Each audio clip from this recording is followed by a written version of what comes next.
తాకట్లో ఉన్న మీ బంగారాన్ని విడిపించి ఆ రోజు ఆన్లైన్ రేటుకి కొంటాం. Sharma gold company. వాగర్థావివ సంపృక్తౌ వాగర్థ ప్రతిపత్తయే జగతః పితరౌ వందే పార్వతీ పరమేశ్వరౌ.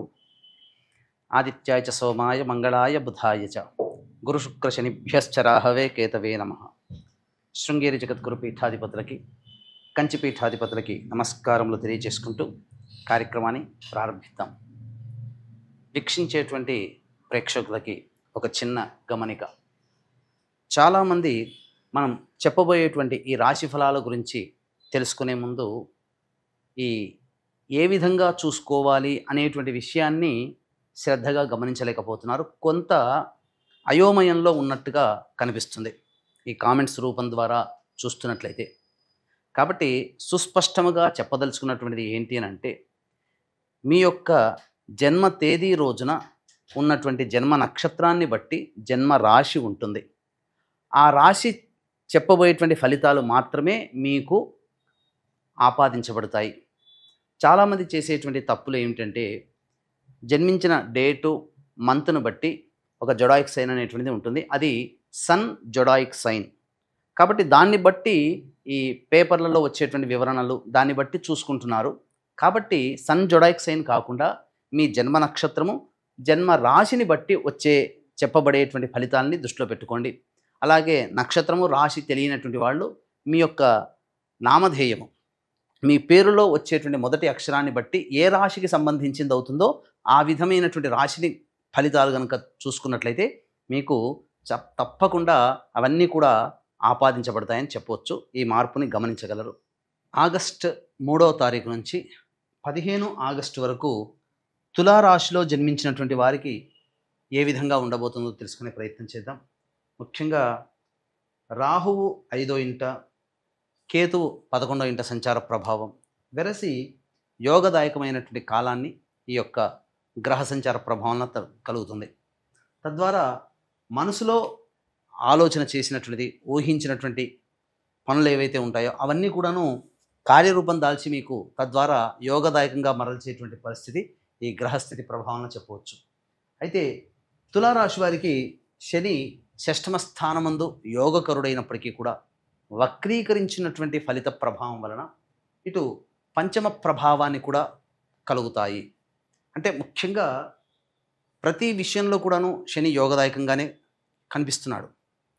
అన్ని పరిస్థితుల్లో విజయం మీ వెంటే ఉండేటట్టుగా ఈ శని భగవానుడు యోగకారకుడుగా కనిపిస్తున్నాడు. కానీ వక్రీకరించినటువంటి కారణం చేత మీరు చేసేటువంటి ప్రతి పనులలో మీ ఆలోచనల వల్ల, అంటే మీకు మీరే శత్రువు. ఇక్కడ ముందే మీ ఆలోచనలే మిమ్మల్ని వెనక్కి లాగుతాయి. తద్వారా పనులు మందకొడిగా సాగుతాయి. ఇది శని వక్రీకరించినటువంటి కారణం చేత మీకు కలిగేటువంటి ప్రభావం. ఇక చూసుకున్నట్లయితే ప్రధానంగా గురువు యొక్క సంచార ప్రభావం సంపూర్ణంగా రాశి మీద ఉండడం, ఈ కారణం చేత పెద్దల యొక్క సహాయ సహకారాలు, అనుకున్నటువంటి తోడనే మీకు పనులు ముందుకు సాగడము అనేటువంటివి గురుగ్రహ ప్రభావం కలుగుతాయి. ధనపరమైనటువంటి సమస్యలన్నీ కూడా పూర్తి చేసుకోగలుగుతారు. లోన్ల కోసం ఎదురు చూసేటువంటి వ్యక్తులకి శాంక్షన్ అయ్యే అవకాశాలు గోచరమవుతున్నాయి. ఇక శుక్రగ్రహ సంచార ప్రభావమే ఇది కొంత ప్రతికూల ఫలితాలు అనేటువంటివి కలుగుతాయి. ముఖ్యంగా విదేశీ యానము, విదేశీ విద్యకు సంబంధించి ప్రయత్నాలలో కొన్ని ఆటంకాలు ఎదుర్కోక తప్పదు. అలాగే ఆస్తిపాస్తులకు సంబంధించినటువంటి న్యాయ సంబంధమైన విషయాల్లో కాస్త వెనకడుగు మీకు కలుగుతుంది. కాబట్టి మొక్కవని ధైర్యంతో మరి యొక్క కాలానికి మీరు ముందడుగు వేసినట్లయితే మంచి ఫలితాలు పొందే అవకాశం ఉంటుంది. ఇక 10వ స్థానంలో రవి సంచార ప్రభావం ఇది చాలా యోగదాయకమైనటువంటి పరిస్థితి. ముఖ్యంగా నిరుద్యోగస్తులకి ఉద్యోగ అవకాశాలు మెండుగా కలుగుతాయి. మంచి శుభవార్త నిరుద్యోగులు వింటారు అని చెప్పవచ్చు. అలాగే చేస్తున్నటువంటి వృత్తి, ఉద్యోగము, వ్యాపారాల్లో అభివృద్ధిని కోరుకునేటువంటి వాళ్ళకి చక్కటి శుభ పరిణామంగా చెప్పబడుతుంది. ఉద్యోగస్తులకి ప్రమోషన్స్తో కూడుకున్నటువంటి బదిలీలు కానీ ప్రమోషన్లు కానీ కలుగుతాయి, ఇంక్రిమెంట్లు కలుగుతాయి. అలాగే వేరే సంస్థలలోకి మారాలి, ఉన్నత అధికారం కలగాలి అనే ఆలోచనకి కార్యరూపం దాల్చగలుగుతారు. తద్వారా శుభ పరిణామాలు చోటు చేసుకుంటాయి అని చెప్పవచ్చు.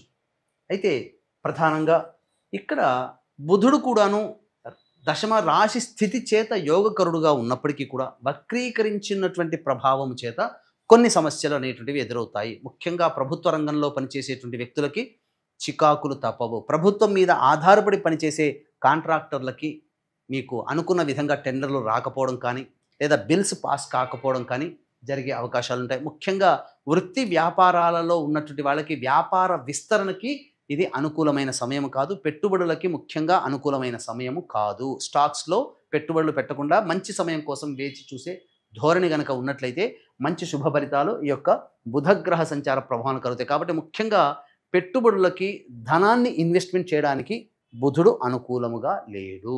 ఉన్నదాంతో సరిపుచ్చుకోమని గ్రహం తెలియజేస్తుంది. ఇక ముఖ్యంగా 12వ ఇంట కుజ యొక్క సంచార ప్రభావం ఇది ధనపరమైనటువంటి సమస్యల్ని తెచ్చిపెడుతుంది. అనవసరమైన ఖర్చులు కలుగుతాయి. కుటుంబానికి దూరంగా ఉండాల్సినటువంటి పరిస్థితి, అలాగే భాగస్వాములతో విభేదాలు ఏర్పడే అవకాశము, దాంపత్య సమస్యలు వచ్చే అవకాశం ఉంది. కాబట్టి జాగ్రత్తలు పాటించండి. ఏ తర్వాత మిశ్రమమైనటువంటి ఫలితాలు ఈ యొక్క తులారాశిలో జన్మించినటువంటి వారికి కలుగుతాయని చెప్పవచ్చు. ఈ యొక్క తులారాశిలో జన్మించినటువంటి మహిళలకి గౌరవ మర్యాదలు పెరుగుతాయి. కానీ సాటి స్త్రీల వల్ల సమస్యలు అధికంగా ఎదుర్కోగలుగుతారు. చెయ్యనటువంటి పనులకి మీరు అపనిందలు పడాల్సినటువంటి పరిస్థితి ఈ రాశిలో జన్మించినటువంటి మహిళలకి కలగబోతుంది. అలాగే ధనపరమైనటువంటి విషయంలో జాగ్రత్తలు పాటించండి. అప్పు ఇచ్చే విషయంలో మెలకువతో, అనగా 1-2 సార్లు ఆలోచించి కానీ నిర్ణయం తీసుకోండి. కుటుంబ సభ్యులు మీకు చక్కగా గౌరవ మర్యాదలు ఇస్తారు. కోల్పోయిన చోట మళ్ళీ తిరిగి గౌరవాన్ని పొందే అవకాశం ఎక్కువగా గోచరమవుతుంది. అన్ని విధాలుగా బాగుంటుంది. అయితే సంతానం కోసం ఎదురు చూసేటువంటి మహిళలకి చక్కటి శుభవార్త వింటారు. సంతానం కోసం ప్రయత్నం చేసే దంపతులకి ఇది మంచి శుభ పరిణామంగా చెప్పొచ్చు.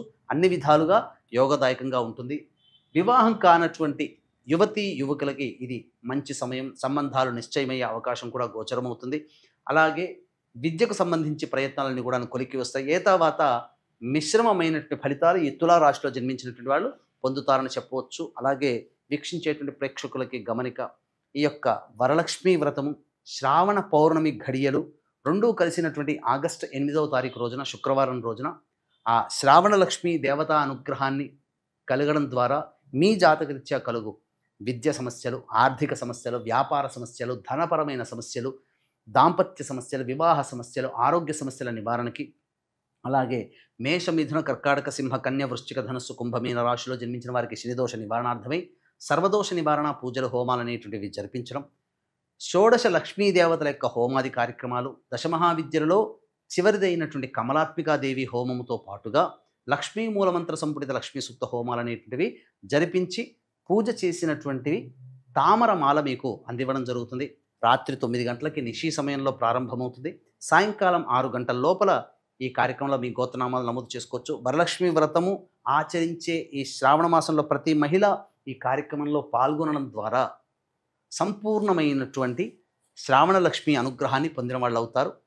కాబట్టి కేవలం 41 మందికి మాత్రమే ఇందులో అవకాశం ఉన్న వాళ్ళు కార్యక్రమ తదనంతరం కాంటాక్ట్ చేసి పూర్తి వివరాలు తెలుసుకోవచ్చు. ఇక దైనందిన కార్యక్రమాల్లో 3వ తారీఖు నుంచి 15వ తారీఖు వరకు మంచి, చెడు, ఆదాయము, ఖర్చు ఏ విధంగా ఉండబోతుందో తెలుసుకునే ప్రయత్నం చేద్దాం. 3, 4, 5 తేదీలలో ఖర్చులు అధికంగా ఉంటాయి. కుటుంబ సభ్యులతో వాగ్వివాదాలు పెరుగుతాయి. అలాగే మనస్సు చంచలంగా ఉంటుంది. ఉద్రేకంతో కూడుకున్నటువంటి జీవనం అనేటువంటిది ఉంటుంది. జాగ్రత్తలు పాటించాలి. 6, 7 తేదీలలో ఇతరుల యొక్క సహాయ సహకారాలతో మీ పనులని పూర్తి చేసుకుంటారు. రాని బాకీలు వసూలవుతాయి. ఆదాయం చాలా చక్కగా ఉంటుంది. ఖర్చుకు మించినటువంటి ఆదాయం లభించడం ద్వారా సమస్యల్ని పరిష్కరించుకోగలుగుతారు. 8, 9 తేదీలలో తల్లిగారి ఆరోగ్యం పట్ల శ్రద్ధ వహించాలి. వాహన మరమ్మతులకి, గృహ మరమ్మతులకి ఖర్చులు అధికంగా ఉంటాయి. వాహనాన్ని నడిపేటప్పుడు జాగ్రత్తలు పాటించాలి. మీకు ఎంత పని చేసినా సంతోషం పొందలేనటువంటి పరిస్థితి కలుగుతుంది. ఇక 10, 11, 12 తేదీలలో మానసికమైనటువంటి ఆందోళన అధికంగా ఉంటుంది. వెన్ను సమస్యతో బాధపడే అవకాశాలు ఉంటాయి. అలాగే మీ ఆరోగ్యం పట్ల శ్రద్ధ వహించాలి. అనవసరమైనట్టుగా జ్వరపీడితులు అయ్యే అవకాశము గోచరమవుతుంది. వృధా కాలయాపన జరుగుతుంది. ఇక 13, 14, 15 ఈ తేదీలలో ఖర్చుకు మించిన ఆదాయం లభించడం ద్వారా అన్ని విధాలుగా యోగదాయకంగా ఉంటుంది. రాని బాకీలు వసూలవుతాయి. ఆదాయ వనరులు చాలా చక్కగా ఉంటాయి. కాకపోతే మానసికమైన ప్రశాంతత లోపిస్తుంది. ఏ తర్వాత చెప్పుకొచ్చేది ఏంటంటే 8, 9, 10, 11, 12 తప్ప మిగతా అన్ని రోజుల్లో కొంతవరకు శుభ పరిణామాలు చోటు చేసుకుంటాయని చెప్పవచ్చు. మిశ్రమమైనటువంటి ఫలితాలు ఈ తులారాశిలో జన్మించినటువంటి వారు పొందుతారు. కాబట్టి దైవానుగ్రహం తప్పనిసరి. ఈ దైవానుగ్రహం కోసం ఆగస్టు 8వ తేదీ వరలక్ష్మీ వ్రతం శ్రావణ పౌర్ణమి శుభగడియలు కలిసినటువంటి అద్భుతమైన రోజున జరిగే సర్వదోష నివారణ పూజల హోమాల్లో గోత్రనామాలు నమోదు చేసుకునే ప్రయత్నం చేయండి.